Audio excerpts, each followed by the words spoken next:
अस्सलाम वालेकुम dear students, उम्मीद है आप सब खैरियत से होंगे। डेली टॉपिक वाइज टेस्ट में आज टेस्ट नंबर 11 की डिस्कशन करने जा रहा हूं। इसमें टॉपिक प्रोटीन से हम 17 एमसीक्यूज़ को डिस्कस करेंगे। इससे पहले चैप्टर नंबर 2 बायोलॉजिकल मॉलिक्यूल में हमने वाटर और कार्बोहाइड्रेट को डिस्कस कर लिया है।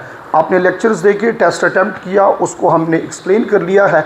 आज टेस्ट नंबर 11 में कुछ एमसीक्यूज़ आपको ऐसे लगेंगे जहां पे आपको सिमिलर ऑप्शंस नज़र आएंगे और आप ये सोचने पे मजबूर हो जाते हैं कि अब इनमें कौन सा ऑप्शन ठीक है। तो स्टार्ट करते हैं इसको। क्वेश्चन नंबर 1, अगर मैं इस क्वेश्चन की तरफ देखूं, यहाँ पे है which of the following functional group are present in every amino acid. देखो बच्चों, जहाँ पे आप स्ट्रक्चर ड्रा कर लें तो फिर आसानी से आप उसमें से आंसर को पिक कर पाएंगे। गौर से देखना मेरी तरफ। मैं अगर यहाँ एमाइनो एसिड का स्ट्रक्चर ड्रा करूँ, ये होगा हमारे पास एक सेंट्रल कार्बन, फिर आएगा कार्बन, डबल बॉन्डेड ऑक्सीजन और ये हाइड्रोक्सिल यानी हमारे पास कार्बोक्सिल ग्रुप, और इस साइड पे आ जाएगा NH2 एमाइनो ग्रुप आ चुका है। यहाँ पे एक हाइड्रोजन आएगा और फिर एक अल्काइल ग्रुप। अब क्वेश्चन ये पूछा है इस एमाइनो एसिड में कौन से ऐसे ग्रुप्स हैं जो कि हर एमाइनो एसिड में होंगे। तो आपको पता है कि वेरिएबल ग्रुप तो R होता है, बट कांस्टेंट ग्रुप्स 3 होते हैं। ज़रा गौर से देखना मेरी तरफ। ये बीच में एक सेंट्रल कार्बन और ये एक कार्बोक्सिल ग्रुप, ये एक एमाइनो ग्रुप और ये हाइड्रोजन। ये 4 चीज़ें एवरी एमाइनो एसिड में ये आपको मिल जाते हैं। अब ऑप्शन अगर देखें, हाइड्रोक्सिल एंड मीथाइल ग्रुप, तो ये तो नहीं हो सकता। मीथाइल तो हर एमाइनो एसिड का हिस्सा नहीं है। फिर कार्बोक्सिल एंड एमाइनो ग्रुप, यहाँ पे ये हमारे पास करेक्ट ऑप्शन होगा ऑप्शन बी, कार्बोक्सिल और एमाइनो ग्रुप। ये देखो, अल्फा कार्बन के एक साइड पे COOH और दूसरे साइड पे NH2, ये हर एमाइनो एसिड में होता है। रही बात इस R ग्रुप की, तो ये वेरिएबल है। यहाँ एक स्टेटमेंट लिख लेना अपने पास कि every amino acid is different from another because of what, because of R group. Clear हो गया कंसेप्ट। तो ये ऑप्शन बी इसमें हमारे पास करेक्ट ऑप्शन होगा। आगे बढ़ते हैं। Look at question number 2, which part of the amino acid determine its unique properties. यानी वही बात जो इससे पहले क्वेश्चन के एंड पे मैंने की। एक एमाइनो एसिड दूसरे से डिफरेंट कैसे होता है। So difference between amino acid is side chain R group. तो यहाँ करेक्ट ऑप्शन हमारे पास ऑप्शन डी होगा। और R ग्रुप का आपको पता है कि 5 क्लासेस ऑफ R ग्रुप हम पढ़ चुके हैं। क्वेश्चन नंबर 3 है which is the correct general formula for an amino acid. यहाँ बहुत सारे बच्चे आके कंफ्यूज हो जाएंगे। यहाँ आप अगर देखें तो जनरल फार्मूला को ड्रा नहीं किया गया, यानी structure of amino acid draw नहीं हुआ, बल्कि फार्मूला डायरेक्ट लिखा गया है। अब मेरी बात सुनना बच्चों, यहाँ चूंकि C के साथ डबल बॉन्डेड नाइट्रोजन है, ये तो गलत हो गया इस वजह से।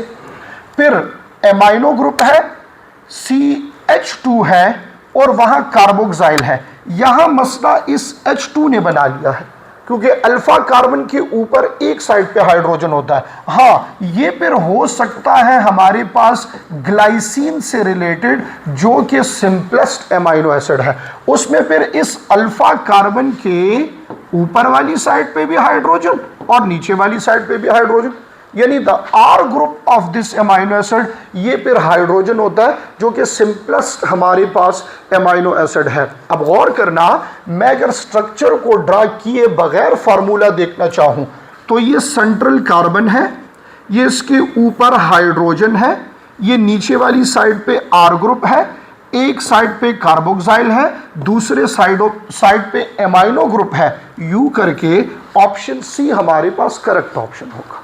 क्लियर हो गया कंसेप्ट। अगर आप स्टेप वाइज इसमें देखें तो बाकी तीनों ऑप्शन में कहीं ना कहीं कुछ ऐसा है जो एमाइनो एसिड से बिलोंग नहीं करता। सो ऑप्शन सी इस क्वेश्चन में जनरल फार्मूला के लिए करेक्ट ऑप्शन है। नेक्स्ट क्वेश्चन हमारे पास है question number 4, proteins are made up of one or more, किस से बने होते हैं भाई? पॉलीपेप्टाइड चेन से। कुछ प्रोटीन्स ऐसे हैं जिसमें एक पॉलीपेप्टाइड चेन है, कुछ में 2 है, 3 है, 4 है, चलते जाए। तो मैनी पॉलीपेप्टाइड चेन्स जो है ये भी हो सकते हैं। That is why correct option इसमें हमारे पास ऑप्शन सी होगा। Question number 5, the peptide bond is chemically classified as, बड़ी सिंपल सी बात है, शेयरिंग हो रही है, कोवेलेंट बॉन्ड है, और मैं ये बता चुका हूं ये बॉन्ड पेप्टाइड है, बिटवीन 2 अमाइनो एसिड है, कोवेलेंट इन नेचर है, and the most important one past paper में भी आ चुका है, the bond is in between carbon and nitrogen. तो चलो एक और भी याद कर लो फिर, पिछले सालों में देखो पास्ट पेपर्स में तो क्वेश्चन में कार्बन नाइट्रोजन आया हुआ है। अब ये भी याद कर लो बिटवीन 2 ग्रुप्स, तो carboxyl group and amino group. यहां पे कोवेलेंट हमारे पास करेक्ट ऑप्शन होगा। Question number 6, which of the following correctly represent a peptide bond? ओहो, ये तो बड़ा मुश्किल क्वेश्चन है। अब नहीं है मुश्किल, बड़ा आसान है, बट देखना थोड़ा सा पड़ेगा क्योंकि हर जगह पे COO भी है और NH भी है, तो फिर तो मसला हो जाएगा। इधर देखना, अब मेरी तरफ तवज्जो से देखना। मैं अगर पेप्टाइड बॉन्ड को यहां बनाने की कोशिश करूं, पेप्टाइड बॉन्ड कैसे बनेगा? ये देखो सारे कार्बन, फिर कार्बन, डबल बॉन्डेड ऑक्सीजन, ये हाइड्रोक्सिल, ये आ गया हाइड्रोजन, ये यहाँ पे आ जाएगा NH2, ये आ जाएगा R ग्रुप। एक अमाइनो एसिड हो गया, एक और ड्रा कर लेते हैं, carbon hydrogen, carbon double bonded oxygen, hydroxyl, फिर यहाँ नाइट्रोजन, हाइड्रोजन हाइड्रोजन, और ये R ग्रुप। चलो अब बॉन्ड बनाते हैं। बॉन्ड कैसे बनेगा बच्चे? ये हाइड्रोक्सिल और ये हाइड्रोजन कंबाइन होके क्या रिलीज करेंगे? वाटर। आगे क्वेश्चन आ रहा है, उसका आंसर ये है, फिर बताता हूं। ये हमारे पास वाटर रिलीज हो गया। अब ये कार्बन और नाइट्रोजन ये बॉन्ड बनाएगा, कार्बन और नाइट्रोजन बॉन्ड बनाएगा। अब देखना ये है कि इनमें से कार्बन और नाइट्रोजन का बॉन्ड कैसे है। पास्ट पेपर में 2016 और 18 वहां तो क्वेश्चन डायरेक्ट ऐसे है कि peptide bond is in between, तो correct option is carbon nitrogen. अब इसमें जरा मुझे ढूंढना पड़ेगा कि कार्बन और नाइट्रोजन के बीच वाला बॉन्ड ये हमारे पास कौन सा है। जरा गौर से देखो, शाबाश। इसको अगर देखो ना, COO और यहां NH3, ये वाला इधर NH3 नहीं है, ये आपके पास यहां NH2 है। एक हाइड्रोजन इन्वॉल्व होगा और हाइड्रोक्सिल उसके साथ होगा, तो peptide bond is correctly represent. अब इधर देखो, CONH, पेप्टाइड बॉन्ड को रिप्रेजेंट करने के लिए आपके पास होगा CONH। What is the reason? भाई वाटर तो निकल चुका है ना, एक हाइड्रोक्सिल और एक हाइड्रोजन तो निकल चुका, तो हम क्या करेंगे? ये देखो, कार्बन रह गया, ऑक्सीजन रह गया, फिर नाइट्रोजन रह गया, और 2 हाइड्रोजन में से एक हाइड्रोजन रह गया है, तो ये देखो CONH, this one is double bonded oxygen. ये यहां पे डबल बॉन्डेड ऑक्सीजन है, तो इसलिए क्वेश्चन का ऑप्शन हमारे पास बी क्या होगा? ये करेक्ट ऑप्शन होगा। चलो जी आगे बढ़ते हैं जरा, और क्वेश्चन नंबर 7 है, the 4 polypeptide chains of haemoglobins are. बड़ा आसान है, कुछ चीजें डायरेक्ट रट्टे वाली होती है, तो 2 alpha and 2 beta, and also remember the number of amino acids. Alpha में 141 है और बीटा में 146 है। Question number 8, in sickle cell anaemia which amino acid is replaced due to mutation। भाई यहाँ पे तो म्यूटेशन, कौन सी म्यूटेशन है? जब दोनों पेरेंट से एक रिसेसिव एलील आता है, तो यहाँ कंडीशन बनती है होमोजाइगस रिसेसिव। अब मेरी बात याद कर लो, अगर आप कंफ्यूज हो रहे हैं ना कि glutamic is replaced by valine या valine is replaced by glutamic, मैं आसान कर देता हूँ। देखो, G for glutamic, G for गया, ये आसान हो जाएगा, फिर भूलेगा नहीं।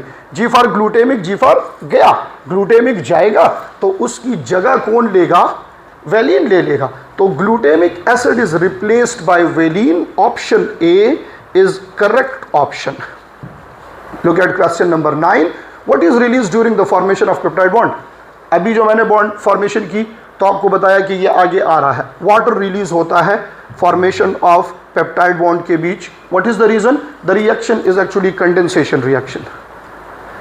What is release during the formation? ये तो हो गया है। 11 है the secondary structure of peptide is stabilized by. अब इधर अगर आप गौर से देखें ना, प्राइमरी में पेप्टाइड होता है, सेकेंडरी में साथ में क्या आ जाता है? Hydrogen. That is why C is correct option. कोई मुश्किल बात नहीं है यहाँ। Which bond is responsible for primary structure of protein? याद कर लेना, the only force of attraction in primary structure, primary level of organisation of protein is peptide bond. एक ही बॉन्ड होता है क्योंकि उसमें चेन्स के बीच में इंटरेक्शन नहीं हुआ करती। The level of protein structure is affected by gene mutation. बड़ी ज़बरदस्त सी चीज़ है ये। क्वेश्चन आप थोड़ा सा कंसेप्ट आपका क्लियर होगा तो आपको मसला नहीं होगा। ज़रा गौर से देखना, अगले 1 मिनट में आपको ये मैं क्लियर कराता हूँ कि क्या वजह है। इधर देखना। अच्छा, इमेजिन करो gene A, gene B, gene C, gene D. Let say इसकी वजह से ये अमाइनो एसिड आता है, इसकी वजह से ये आता है, इसकी वजह से ये आता है, इसकी वजह से ये, और इनके बीच में पेप्टाइड बॉन्ड बन जाता है। समझ आ गई ना? अब देखना, अगर मैं म्यूटेशन कराऊं इसमें तो क्या होगा? यहां से कोई अमाइनो एसिड या तो डिलीट हो जाएगा या कोई और अमाइनो एसिड ऐड होगा। तो इफेक्ट किस चीज के ऊपर होगा? इफेक्ट होगा नंबर या सीक्वेंस ऑफ अमाइनो एसिड की वजह से। तो primarily it effect the primary level of organisation. Primary effect होगा तभी तो जाके आगे पूरा प्रोटीन, चाहे वो final form, secondary, tertiary, quaternary जो आता है, वो इफेक्ट हो जाएगा। तो चूंकि synthesis in the form of primary होता है, translation in the form of primary होता है, दैट इज द रीजन कि यहाँ करेक्ट ऑप्शन आप प्राइमरी पे टिक करेंगे। Option C, primary is correct option. गौर से देखो, शाबाश। Disulphide bridge stabilized. Disulphide bridge, मैंने एक चीज आपको समझाई थी यहां कि भाई डाइसल्फाइड ब्रिज कब आता है। इधर देखना, गौर से देखना, ये एक चेन है एमाइनो एसिड का और ऐसे बेंट हो गया है। जब इधर भी SH थायोल आता है और इधर भी SH थायोल आता है, ये थायोल ग्रुप है SH, ठीक है। और ये कब आता है? जब सिस्टीन एमाइनो एसिड होगा। Cysteine is the only amino acid जिसको सल्फर अमाइनो एसिड कहते हैं। तो भाई जब दोनों साइडों पे सल्फर होगा, यहाँ एक ब्रिज बनेगा, that is called disulphide bridge. So disulphide bridge stabilise करता है टर्शियरी एंड क्वाटरनरी स्ट्रक्चर को। Disulphide bridge tertiary and quaternary को स्टेबलाइज कर लेता है। क्लियर हो गया? चलो थोड़ा सा आगे बढ़ते हैं। शाबाश। ग्लोबुलर प्रोटीन टिपिकली हैव, क्या होता है? कंपैक्ट और स्पेरिकल होता है। बड़ी आसान सी चीज है। फाइब्रस इसका अपोजिट होगा, ये स्पेरिकल है। Option C is correct option.